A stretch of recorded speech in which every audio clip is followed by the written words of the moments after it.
январе мне должны были положить на коронарографию 9 января. У меня обнаружили полипы в желудке. Пищевод, полипы, там все.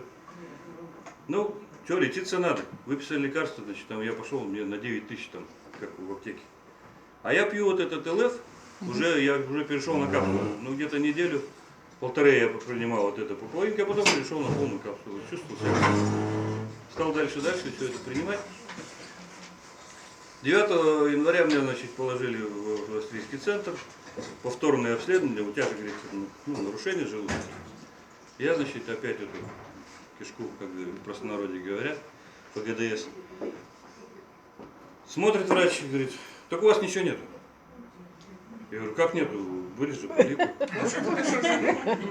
Да нет, говорит, все, говорит, это пищевод, нормально, там все нормально. Ага. А вы же лекарства принимали? Я говорю, да, лекарства принимал. Ну, не говорю, что я ЛФ-8-то пью. Так, это в тайне осталось. Я ничего им не сказал. Ну вот, результат этот налицо, они, значит, меня сразу там на стол и сделали мне коронарографию, и получилось, что у меня кровь опять как бы густая. Ну вот сейчас вот, нужно идти опять